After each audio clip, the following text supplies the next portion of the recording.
नमस्कार, आप देख रहे हैं स्पेशल रिपोर्ट और आपके साथ में विजेंद्र सोलंकी। अमेरिका के दूसरे देशों को पहले दोस्त बनाने और फिर उनको हथियाने की फितरत बड़ी पुरानी। बिल्कुल वैसे ही जैसे पहले दुनिया के देशों में आतंक को बढ़ाना, आतंकी संगठन फैलाना, फिर उनको वैश्विक आतंकी घोषित कर उनको मिटाने के नाम पर देशों को कब्जाना। अब पाकिस्तान इस लिस्ट का नया शिकार है जो अगले कुछ सालों में या तो सीरिया बन जाएगा, यमन बन जाएगा, अफगानिस्तान बन जाएगा या फिर वियतनाम। जहां अमेरिका ने पहले दोस्ती का हाथ बढ़ाया, फिर वहां की संपदा को कब्जाया, उनका दोहन किया और फिर देश को आंतरिक युद्ध में छोड़कर भागे। अमेरिका ने जैसे ही बलूचिस्तान लिबरेशन आर्मी को आतंकी संगठन घोषित किया, वैसे ही सवाल उठने लगा कि क्या किसी देश के आंतरिक विद्रोह को वैश्विक आतंक की संज्ञा दी जा सकती है। साथ ही यह भी सवाल उठ रहा है कि क्या इसका मकसद यह है कि अब बलूचिस्तान आजाद देश होने वाला है या फिर बीएलए की सरकार जल्द सत्ता में आने वाली है, जैसा सीरिया में हुआ, अफगानिस्तान में हुआ या यमन में हो रहा है। आज हम आपको बलूचिस्तान की आजादी, उसकी गुलामी, उसका दोहन, उसके संघर्ष से आतंकी संगठन घोषित होने तक के पीछे की सियासत, साजिश और समझौता क्या है, यह समझाने वाले।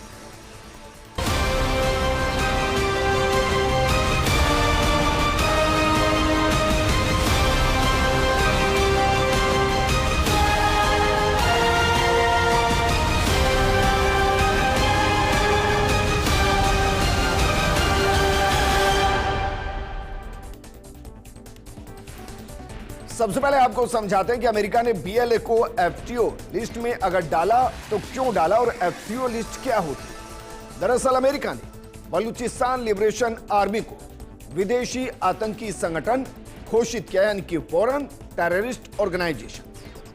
बीएलए के फ्रंट संगठन द मजीद ब्रिगेड को भी एफटीओ लिस्ट में डाल दिया गया। एफटीओ लिस्ट अमेरिका के कानूनी टूल है जिसे अमेरिकी विदेश विभाग तैयार करता है।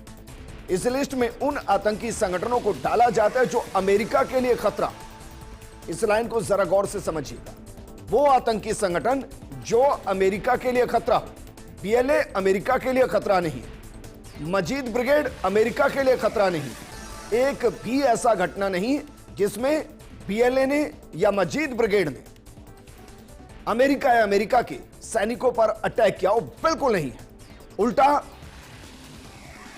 बीएलए ने अमेरिका की सहायता की, नाटो की सहायता की। तो फिर इसको एफटीओ में क्यों डाला गया, ये आगे चलकर आपको बताएंगे। लेकिन अमेरिका की राष्ट्रीय सुरक्षा, विदेश नीति या नागरिकों के लिए जिन्हें खतरा माना जाता है, एफटीओ लिस्ट में शामिल व्यक्ति या संस्था को अगर कोई पैसे, हथियार या अन्य मदद देता है तो यह गैर कानूनी माना जाता है और उसके खिलाफ कानूनी कार्रवाई की जाती है। तो क्या भविष्य में जब अमेरिका बलूचिस्तान का दोहन करे, उस दौरान अमेरिकी सैनिकों या वहां के अधिकारियों पर बलूचिस्तान एक्शन ना ले, इसलिए पहले से ही बलूच लिबरेशन आर्मी को एफटीओ लिस्ट में डाला गया। इसको समझने के लिए ट्रंप को कैसे अमेरिका सपोर्ट कर रहा है और इसके पीछे के क्या बेतुके तर्क दे रहा है, उसको जरा समझिए, क्योंकि ट्रंप जो कर रहे हैं उसका मकसद बहुत अलग है। बीएलए को आतंकी घोषित करने का कदम दिखाता है कि ट्रंप प्रशासन आतंकवाद से निपटने के लिए गंभीर है। किसी संगठन को आतंकवादी घोषित करना आतंकवाद के खिलाफ लड़ाई में अहम होता है और इससे उन्हें मिलने वाली मदद और समर्थन रुक जाता है। मार्को रूबियो, विदेश मंत्री अमेरिका, लेकिन मार्को रूबियो यह जवाब नहीं दे पाए कि इससे अमेरिका को नुकसान क्या हुआ। अमेरिका के खिलाफ बीएलए ने कौन सा अटैक किया, अमेरिकी नागरिकों को बीएलए ने कब टारगेट किया और कैसे एक देश के अंदर का आंतरिक असंतोष किसी संगठन को वैश्विक आतंकी बना सकता है। और यही वजह रही कि मीर यार बलूच ने ट्रंप को और पूरे अमेरिका को आईना दिखाया। पाकिस्तान ने ओसामा बिन लादेन को शरण दी थी।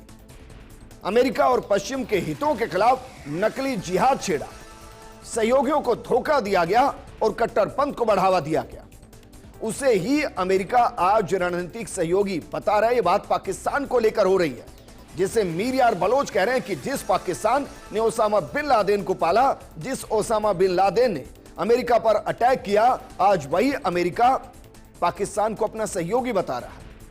मीर यार बलोच ने इतिहास का हवाला देते हुए कहा कि बलूचों ने हमेशा अमेरिका के प्रति अच्छा रुख अपनाया, बहुत अच्छा रुख अपनाया। जहां तक कि जब सोवियत संघ ने अफगानिस्तान में हमला किया था, बलूचों ने कभी भी अमेरिकी सैनिकों के खिलाफ हथियार नहीं उठाया।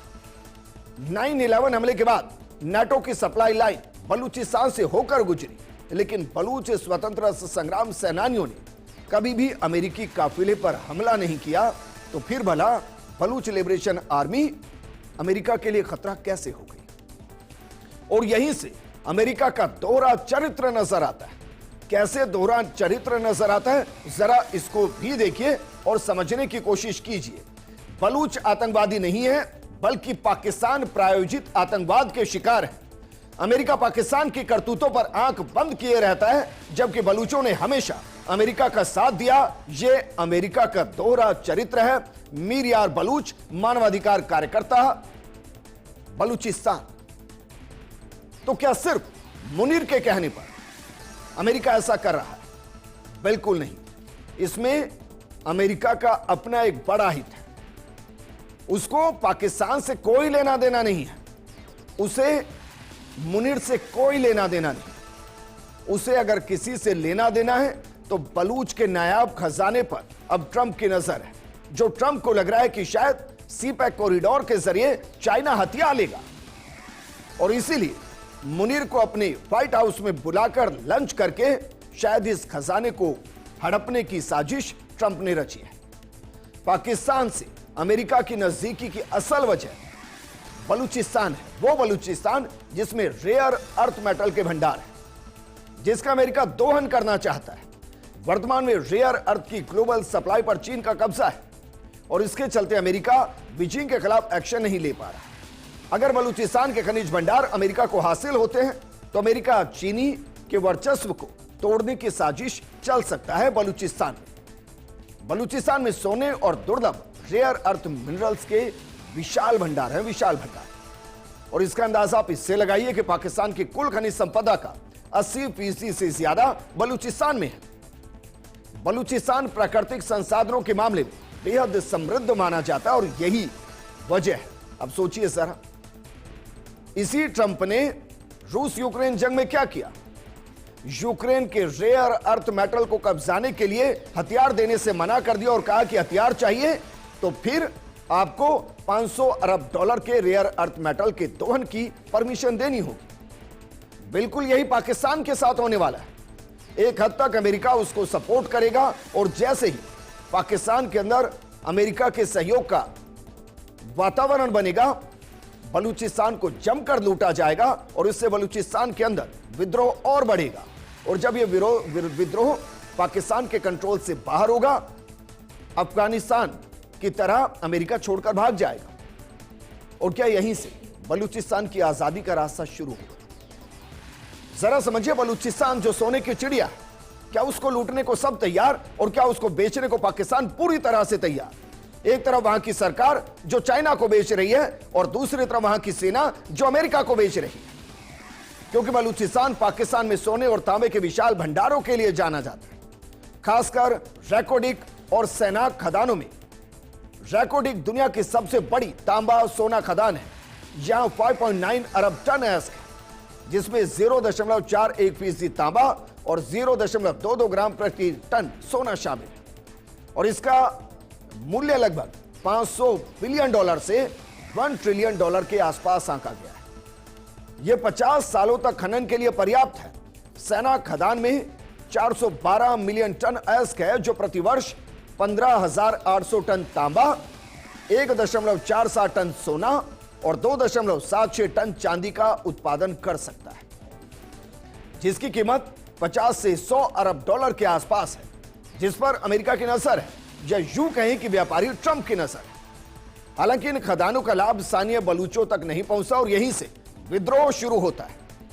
बलूच लिबरेशन आर्मी जैसे संगठनों के विरोध की वजह भी यही है, क्योंकि वो इसे नई गुलामी मानते हैं। अमेरिका जिसको आतंकवाद कह रहा है, उसे बलूच अपने ही देश में एक नई गुलामी कह रहे हैं।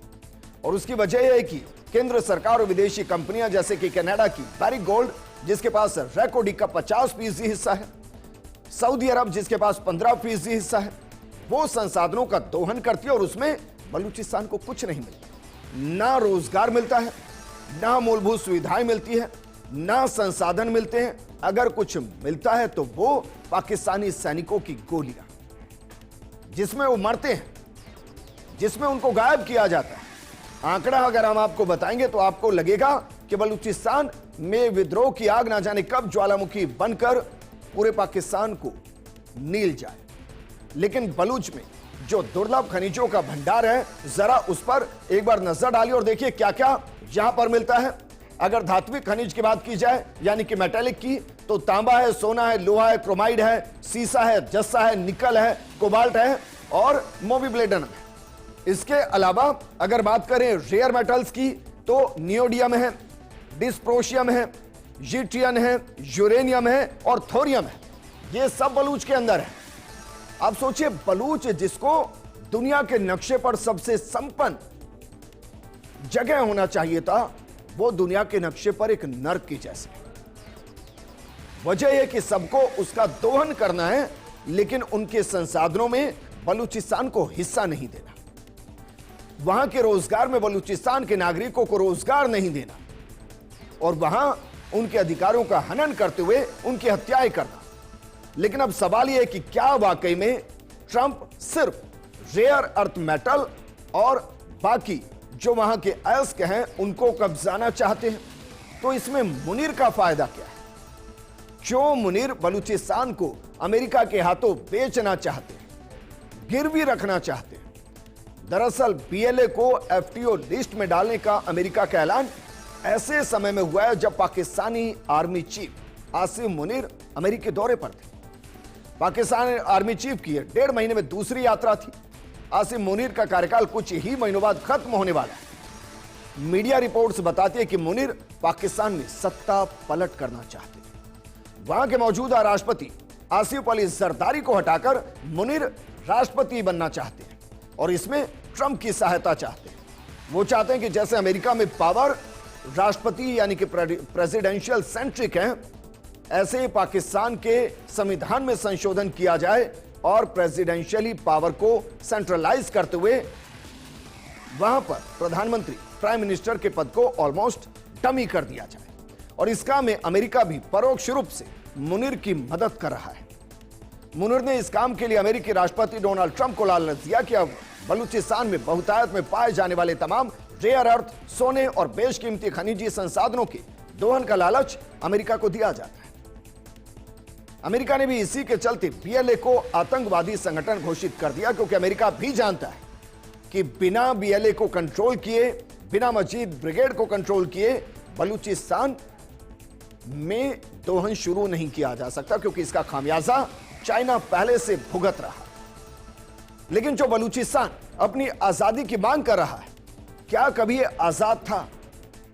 क्या पाकिस्तान ने इसको जबरन कब्जाया है? और ये जो आजादी की मांग है, क्या ये दशकों पुरानी है या पाकिस्तान के बनने के साथ ही बलूचिस्तान की आजादी की मांग शुरू हो गई? दरअसल शुरुआत 1948 से आंदोलन के साथ होती है। उससे पहले बलूचिस्तान अपने आप में आजाद था। 1948 में पाकिस्तान ने बलूचिस्तान को अपने में मिला लिया था। बलूच 1948 से ही पाकिस्तान से आजादी की मांग करते आ रहे हैं। उनके राजा को धोखा देकर पाकिस्तान ने इलाके पर कब्जा किया था। जब भारत का बंटवारा हुआ और प्रांतों को भारत या पाकिस्तान या फिर आजाद रहने का विकल्प दिया गया, तो बलूचिस्तान ने फैसला नहीं लिया और इसी स्थिति का फायदा उठाकर पाकिस्तान ने राजा अहमद यार खान को मजबूर किया वो पाकिस्तान में अपनी रियासत कलात का विलय कर दे। हालांकि इसके खिलाफ पहला विद्रोह 1948 में ही हो गया था और जो 2025 तक चल रहा है। इसके लिए कहते हैं कि काफी हद तक उस दौर में देश के अंदर जो सरकार थी, भारत में जो सरकार थी, वो भी जिम्मेदार थी। दरअसल तिलक देवाशर की किताब द बलूचिस्तान कोरेंड्रम के अनुसार कलात के खान ने अंग्रेजों से कहा था कि वो आजाद रहना चाहते। इसको लेकर दस्तावेज भी अंग्रेजों द्वारा भेजे गए कैबिनेट मिशन को दिए गए और इस काम में मोहम्मद अली जिन्ना ने उनकी सहायता की। जिन्ना कलात खान के वकील थे। कलात के खान और कलात के प्रधानमंत्री और विदेश मंत्री की 1947 में बलूचिस्तान के भविष्य को लेकर बैठक हुई थी। अहमद यार खान ने कहा था कि पाकिस्तान में शामिल होना जनता के विद्रोह के कारण चुनौतीपूर्ण था। इसके अलावा भारत वाले विकल्प को पाकिस्तान की चिंताओं पर नकार दिया गया। अहमद यार खान ने कथित तौर पर दावा किया कि नेहरू उनसे नफरत करते थे। कांग्रेस ने कभी उन पर भरोसा नहीं किया। कलात के विदेश मंत्री डगलस येगेट्स ईरान में शामिल होने के पक्ष में थे। वो कहते थे कि अगर भारत में शामिल नहीं हो सकते तो किसी सूरत में पाकिस्तान का हिस्सा नहीं बनना। अगर आप आजाद नहीं रहने देना चाहते तो हम ईरान का हिस्सा बने। उन्होंने इसे बलोच एकता के लिए फायदेमंद तक करार दिया था। बड़ी बलोच आबादी ईरान में रहती है। हालांकि कलात के खान अफगानिस्तान में भी शामिल होने के पक्ष में थे, लेकिन इस पर भी बात नहीं बन पाई और अंत में लंदन वाला विकल्प भी नकार दिया गया। इसके बाद कलात के खान के पास कोई विकल्प नहीं था। इसी बीच पाकिस्तान ने लासबेला, मकरान और खरान को मिला लिया। अब कलात बीच में फंस गया और उसके पाकिस्तान में मिलने के सिवा कोई चारा नहीं बचा। बलूच के पाकिस्तान में मिलने से नेहरू के ढीले ढाले रवैये को भी जिम्मेदार माना जाता है। हालांकि यह उस दौर की सियासत, बहुत कुछ कह पाना बेहद मुश्किल, लेकिन जो सही तरीके से रिपोर्ट के आधार पर कहा जा सकता है, क्या वाकई में बलूच लिबरेशन आर्मी एक आतंकी संगठन है या एक पाकिस्तान प्रताड़ित एक ऐसा संघर्ष संगठन जो अपने लोगों की आजादी चाहता है। इसको समझने के लिए आपको यह समझना पड़ेगा कि पाकिस्तान ने बलूचों पर कितना कहर किया है। एक आंकड़ा आपको दिखाते हैं, जरा इसको समझिए और महसूस कीजिए। जो पहली रिपोर्ट है वो है commission of inquiry of enforced disappearance. यह पाकिस्तान सरकार की रिपोर्ट है, पाकिस्तान सरकार की, जो क्या कह रही है? वो कह रही है 2016 से 2024 तक 10,500 से ज्यादा लोग जबरन गायब किए गए हैं, जिनमें अधिकांश बलूचिस्तान और खैबर पख्तून से है। अकेले 2021 में संख्या 1460 थी। और यह कोई बलूच की रिपोर्ट नहीं कह रही है, यह कोई बलूच समर्थित सरकार की रिपोर्ट भी नहीं कह रही है। यह रिपोर्ट है खुद पाकिस्तान की commission of inquiry of enforced disappearance, जो कि पाकिस्तान सरकार की रिपोर्ट है। दूसरी रिपोर्ट जरा देखिए, दूसरी है पाकिस्तान और HRBC की रिपोर्ट 2025 की रिपोर्ट है। वो कह रही है कि सिर्फ 2025 में 785 लोग जबरन गायब किए गए हैं। बीते 20 सालों में 20,000 से 30,000 बलूच लापता हैं, जिनमें छात्र हैं, पत्रकार हैं, सामाजिक कार्यकर्ता हैं, शांतिपूर्ण प्रदर्शनकारी इसके अंदर शामिल हैं। अब सोचिए, 20,000 से 30,000 लोग गायब कर दिए गए। हत्याएं सब बड़े नेताओं की कर दी गई। जिन जिन ने बलूच की आजादी की आवाज को उठाया, उनको मार दिया गया या उनको गायब कर दिया गया। आपको 2025 के आंकड़े बता देंगे कि कैसे 2025 का साल बलूचों की हत्याओं का साल रहा। 2025 की शुरुआत से बलूचिस्तान में मानवाधिकार संगठनों के अनुसार पाकिस्तानी सुरक्षा बलों और कथित राज्य समर्थित डेथ स्क्वाड ने 121 लोगों की हत्याएं की। 785 लोगों को जबरन गायब किया गया है। आप सोचिए, बलूचिस्तान में हर दिन 4 लोग लापता हो रहे हैं और एक व्यक्ति की हत्या हो रही है। इनमें छात्र हैं, पत्रकार हैं, शांतिपूर्ण प्रदर्शनकारी हैं, जिनमें से कई को कराची और इस्लामाबाद जैसे शहरों से अगवा किया गया।